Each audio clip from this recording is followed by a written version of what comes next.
The White Porch Conversations.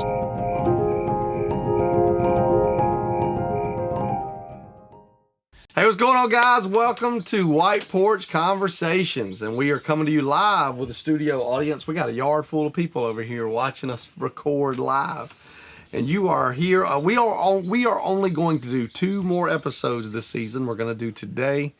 No, 3 more. Yeah, there'll be the today and then 2 more after that. So there'll be 2 more after tonight. 2 more episodes coming your way, and then we're going to take a break. And we'll probably come back to you in the fall with some more stories and conversations that happen right here on the White Porch on School Street. And you're here with the Belangia brothers today. Sorry. Aaron actually had the idea at a meeting today because I had to change around the week a little bit. He said, I think people would like to hear from some of the team. And so everybody at the table was cheering Christopher on today, and they were saying, Christopher, it's your turn to go be on the White Porch. So you're going to hear from one of the team members today. Sometimes he's behind the camera, but today he's on this side of the camera. So welcome to the White Porch. Thanks. You spent some time on this White Porch, and you've had some conversation. What we should ask you to do is tell all that you've heard on this White Porch. You don't even want to know. We should do. And so, yeah, we have heard some stuff. We heard some stuff just today as we was getting going. We get canceled.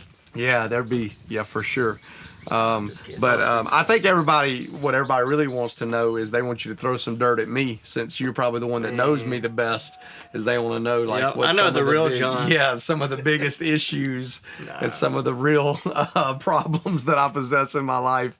And it is funny because I just had somebody that was asking the other day. We were at a family event on Sunday, and my mom was talking about how we never fought when we were growing up. We didn't. And we didn't argue. And then she made the statement. She said, I probably should let them argue a little more, and maybe they'd be sweeter today. That's what she said. We didn't fight because he bossed me around, and I was just so quiet. I just let him boss me around. That's not true. It is true. That's not true. When he was little, He just bossed me around. I was the yes, sir. compassionate brother. I was the one that took up for him and the one that made sure that he was taken care of. That is exactly what it was. And so tell them a little bit about you. Tell them about your story. It's hard for me to lead these questions with you today because I know a lot of it. Now, I obviously don't know everything. And so I always try to go into these conversations without trying to lead the conversation all myself. I like for you to be able to lead a little bit of it. And so instead of me trying to dig into different parts of your life, as you think about your journey with Jesus, where would you start that conversation, and how would you describe your faith journey? Well, I guess I always tell people that ask, I always say we grew up. We were pretty much born in church. Yeah. I mean, honestly, we were always there, and that's just the life that we've always known. And I tell people that, they're like, how do you stay at church all the time? I'm like, we just don't know any different. No, I mean, we don't. but I think it's because our parents, I don't know, like we never fought. Did we ever like get mad? Like we never wanted to go to church? I don't ever remember. I never remember telling my mother I don't want to go to church. I really don't. I remember being sick a couple of times and she let me stay home, like maybe 3 in my life, maybe. Yeah. I know 2, maybe 3, but I'm like you. I don't really ever remember. It was just kind of like, even going to practices with them to worship team, I don't ever remember saying, Mom, I don't want to go to the church tonight. Because we were there multiple days a week, every week. It wasn't just Sundays. So, I agree. I don't think we ever had a problem going to church. So that was just always our life. And that's just what we love to do. And I don't even know if I ever thought there was anything else that I wanted to do. But when I was younger, I obviously come from a family that sings and has a music. Obviously, he comes from a family that sings. No, we y'all do. know what he means. You know what he means. We have a lot of. We need to pan over to that one down there and then talk about Dad and my grandfather and I don't know, even Maury and Starla. Everybody but me. Our whole family really sings, honestly, decently, if they can't lead. But there was that one. But that's because he had a plan for you to be the the pastor, the preacher, the speaker. But I don't know. I always loved music and just kind of like John said, we grew up going to practices all the time. So I don't know if that in a way became that stepping stone like to get to where I am now, but I guess I just always loved to sing and loved music. And then because I remember when we were little, I don't know if you guys remember this, there were these Disney sing-along tapes, and I'm sure they still make them. Yeah. But when we were little, it wasn't like you couldn't go online and watch Disney songs, but they made tapes with just song, and it was like a little words at the bottom, and the little thing would hop on the word, and I can remember like you lived watching those, and then Mom was sweating to the oldies with Richard Simmons, and so you would sing, you know, because we heard it every day. Yeah. So it was every part of your life. Yeah. And then I don't even know if y'all remember this. I had a Talk Boy from Home Alone 2. And that's just how I would go in there and record. And then one day, I don't even know how old I was, maybe 7 or 8. And then I was harmonizing with Avalon. I don't know if anybody remembers that band. But I remember like just singing with them, but I was doing harmony. I didn't know what that was. And my dad heard it and they said, "You're harmonizing." And I was like, "I don't know what that is." So I think at age 11, I joined our praise team with Dad. So Arabella, it's time. Yeah, way past time. Skylar but I did do a joined. few solos, but it wasn't the same. But yeah, we got some video. We might could get some audio plugged into the white porch, like chubby "Oh Holy thing. Night" and stuff like that. Yeah, some of your favorite memories. Yeah, I just started singing with them, and I don't know if I always knew that's what I was supposed to do and wanted to do, and that was what felt like God was calling me to do. And I literally didn't think of anything else to do. I mean, that's all I wanted to do was sing at church. You know, it wasn't even ever like I wanted to be a famous singer. I mean, obviously, you know, every singer wants to be, in a way, successful, but it was always for church, though, and I don't know. I just always knew that's what I was supposed to do, so. Yeah, I don't know if you remember, we had a conversation one time on the stage in Gainesville when me and you were talking one day, and I made the statement that, like everything that we want out of how we do what we do and the environment and what we do it in, it may not always look exactly perfect, but I made the statement to you one time, like, you get to do what you dream to do, and that's just a blessing. Like, you know, that's something that I know that not everybody feels that, like, satisfaction that, hey, I love what I do every day. But at the same time, even if you do what you love, I mean, we're definitely testimonies of that the frustrations and the difficulty of it is just as present as if you're doing something that, like, you're like, I hate this.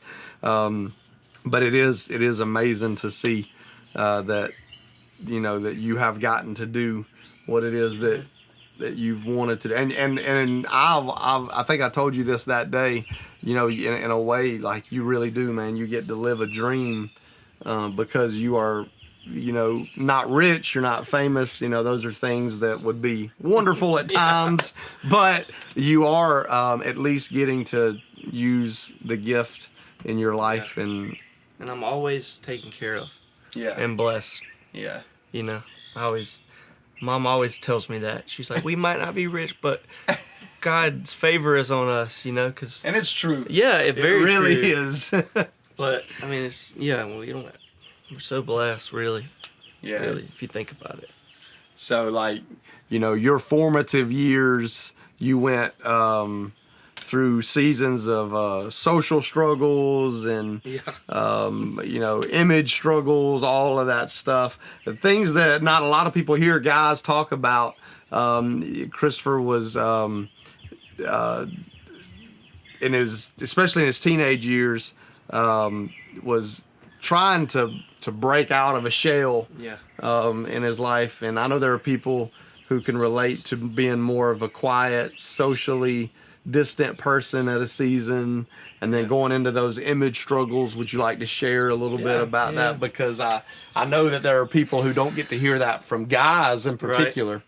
Yeah, it's just one of those things like, you don't hear from guys, and you might look at me now and think he's perfect. Not perfect, not perfect, but just comfortable with who he is and stuff like that. And it's like, No, I had to break out of that. Yeah. I mean, no one knows how shy I was. I mean, No, unless they would never my believe it. family, Yeah. really. I mean, anxiety, I mean, it was awful. Every day I would be so shy just to go outside. I mean, it was really hard. It really was hard, and like people don't live. understand Yeah. my mentality of that, but it really was difficult. But I can remember this from my first youth camp at our church. I was in 6th grade. I prayed for boldness, and I don't know if Doug Shackelford, we had written something down, or he said, hey, think of a word that you want to pray about and receive. And I will never forget that, because I really knew I wanted to come out and be bold and to, I don't know, have a personality, I guess, at the time, but I just wanted to be, I just hated being shy, but it was just something I just always, I don't know if I just grew up thinking I'll never come out of that or never be anything more than that, but I knew I had dreams inside of me, and I knew the only way, I mean, you grow up with a brother like this who, is loud and Obnoxious. not obnoxious, you know what I mean, just in your face. And I was like, dang, I'll never be that. There's no way I'll ever be that. But I wanted to be not somebody, but you know what I mean. I wanted boldness so bad that I will never forget praying that. And he was like, that's a bold prayer, that's a bold statement. And I was in 6th grade, and I was like, God, there's no way that I can do it. I feel like God has to do a change in my heart and my mind. But obviously then it wasn't overnight. I mean, I prayed, and then I'm trying to think. I grew up a little chubby. Belangias. He used to hate the word husky. He hated shopped in the word husky section because he got to shop in the husky I section. know a few guys that told me they also shopped in the husky. Makes me feel a little better. But yeah, it's just something I struggled with, and I just didn't. Like I said, I was shy, and I really didn't think of myself as anything really. I just thought I would just always be quiet and just keep to myself. But I don't know. It's like maybe 13. I was a little chubby, and I don't remember who it was, but I said, man, I wish I could just like lose weight, and maybe I'll be cool, or maybe I'll be this guy that I want to be. And so somebody told me, they were like, oh, I'm anorexic. And I was like, what is that? And I was like, they're like, oh, I just don't eat, and I've already lost, so-and-so pounds or whatever. And I was like, I don't know if I'll ever be able to do that, but I'll give it a try. And I did, and it worked. And then I was like, oh man. And I was getting so many compliments, and I was like, man, this is nice.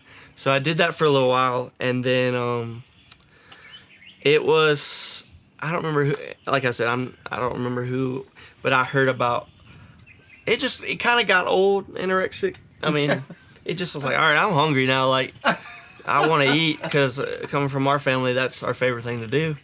Yeah. And I was like, somebody said, well, have you thought about bulimia? And like I said, I kind of grew up sheltered in a way. And I was like, I don't even know what that is. And they're like, you make yourself throw up after you eat a meal. And I was like, oh, really? I was like, that works? They're like, yeah, you can eat whatever you want, and then you just go throw it up. So that's sounded much more. I was like, oh, I can do that. Yeah. And I wouldn't have, because I had gotten really, really skinny. I remember that. And a lot of people were like starting to worry about me. But, I just thought I was just skinny as everybody else. But I did see pictures not too long ago, and I was like, yeah, I really was. It looked rough. And so I was like, well, this way people see me eating. They won't think anything about it. And I'll just stay thin. And so I did that. I became bulimic, and that's something I don't think a lot of people don't know about me. Because, like, I think a lot of people see that. They think I don't try to act like I do, but I have it all together. I'm just, whatever. But I struggle with that so it's like I was 13. I mean, it was late in my teens, like close to, early 20s. I mean, I really can't remember. It's been so long ago. But it was something that just controlled me so bad that I felt like that was the only way that I was going to be loved and accepted, because I just got bullied so much growing up, and I was like, well, if I have this under control, I'll make people think that I have it all together, and and I almost feel accepted because I felt like that was the only way, I could be accepted. So I struggled with that for years and years and years. So Yeah, and that's one of those things that even when you get over it, like it's one of those things that the enemy tries to continue to use in your life. That's definitely one of those image identity struggles. I think identity is one of the main things the enemy operates against in our life. He is a liar, and one of the things that he lies about the most is who we are in our personal self, our self-identity, our understanding of who we are, and it's something that he tries to twist, and even if he doesn't use it in the same way that he used it then, he can still try to manipulate that self-identity in a way now where it may not come in the form of bulimia or anorexia, but it could come in just other ways where you look bad on yourself and you feel down about yourself and you battle and you struggle. And that's one of those things that it's great to hear a man talk about those type of things, because that's something we don't talk about very much is identity. Especially even anxiety is not something you hear a lot of men talk about, and that's something that has been a big thing that's been used in your life, and it's an amazing testimony to see how much you've overcome in those things. Yeah. And where you are now. Yeah, I really had to push myself. Really step out of my comfort zone, really understand why I'm doing it, and I can thank you for that a lot, honestly, because there were times the poor guy had to live with hated him. Not hated it, but I was like, just leave me alone sometimes. But I look back and I know that I didn't understand it then, but I understand it now that you really saw the potential in me, and you knew what was inside of me, and it really did. You pushed me, and a lot of people don't like to be pushed, and I was just one of those people. I was quiet, but I was stubborn, and I just thought I had it all together. I'll be fine. But who do we get our stubbornness from? Our mom or our dad? Because they're both kind of stubborn. And also our grandma is a little stubborn. A little stubborn. Nah. Probably a little more from mom, a little bit more from mom. I don't know. Yeah, probably. Probably. Yeah. But I just didn't take criticism well, and there are times where I still don't, but I feel like I've grown a lot. That's something we all struggle with, is accepting criticism.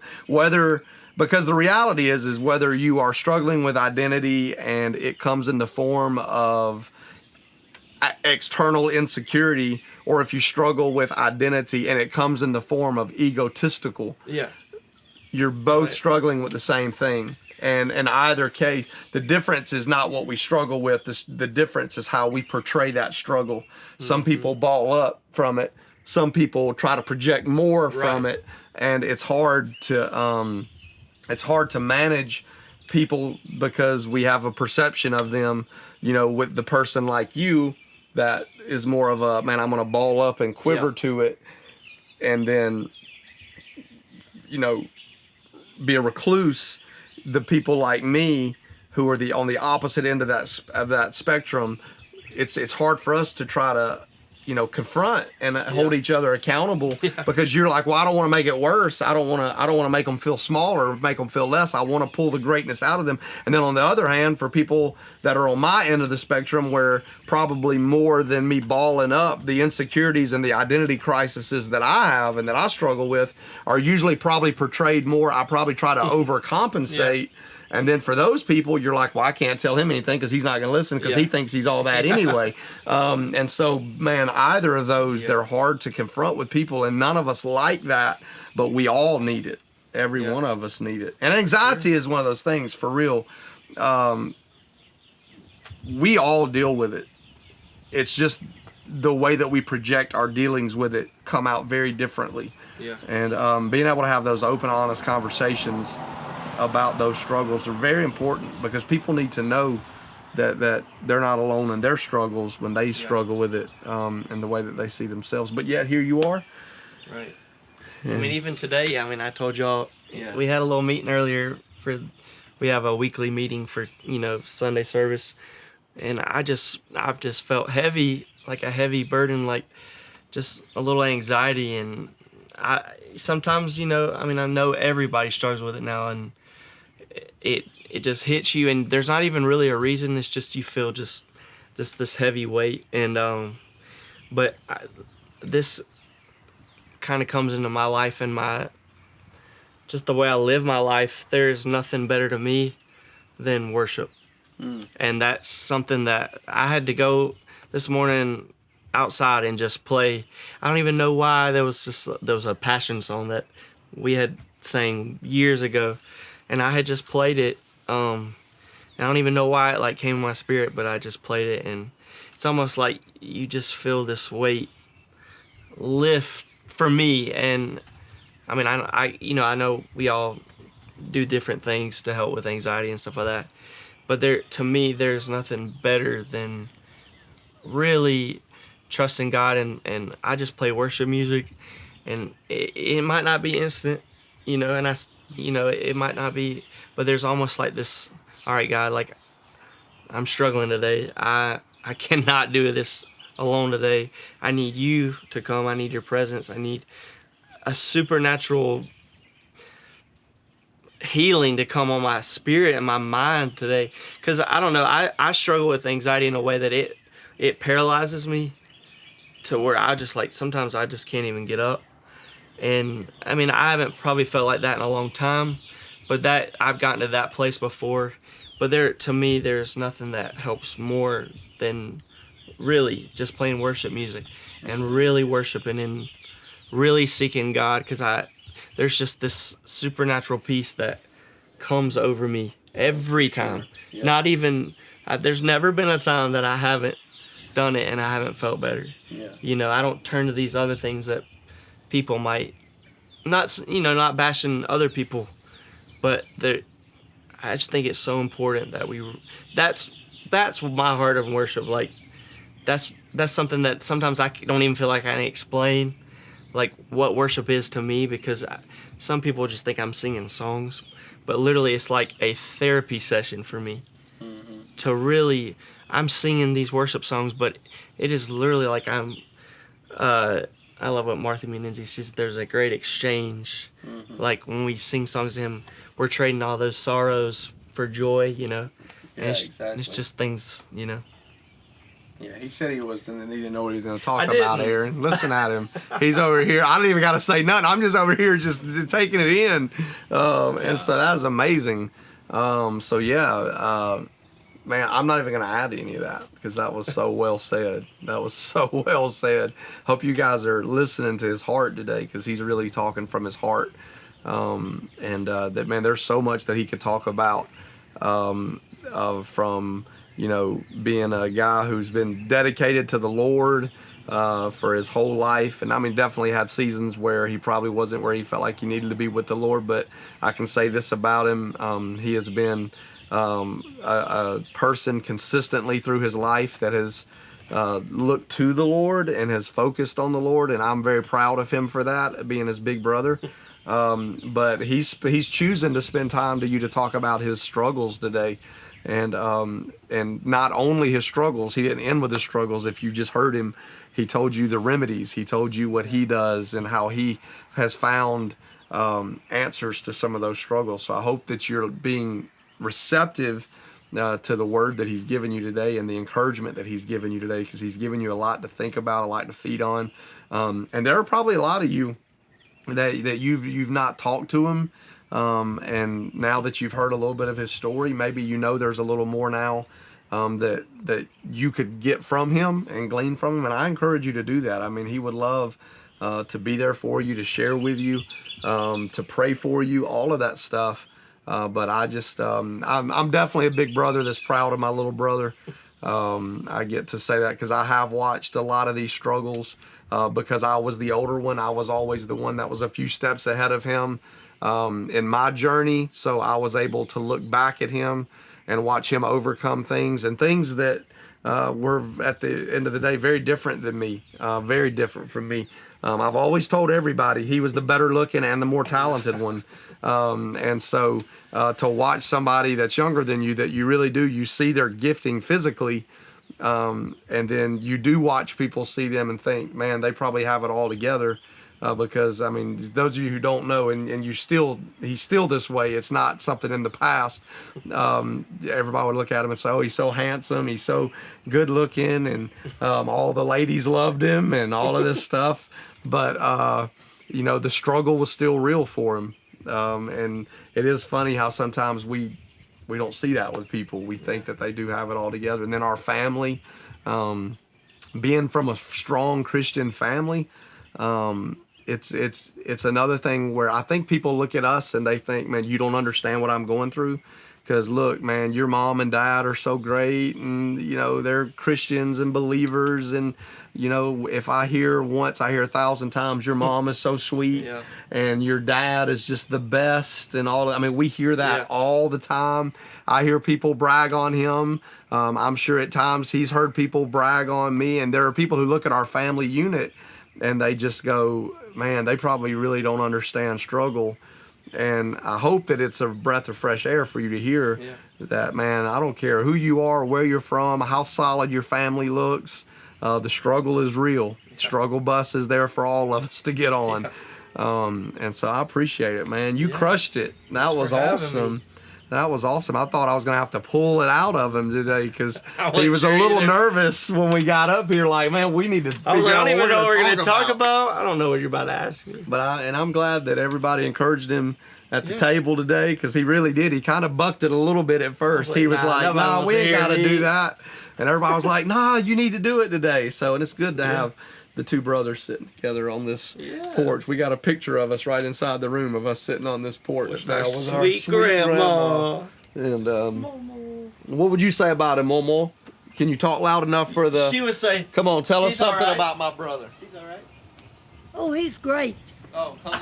There you go. He's great. He's great. Yes. He's great. You love him with all your heart. Yes. Now she does. He used to be scared of me, but he's okay now. I wonder why. Yeah, she told me she didn't like me for the longest time. She thinks she likes me now. So she told me. She told me. She said, I just used to want to whip you.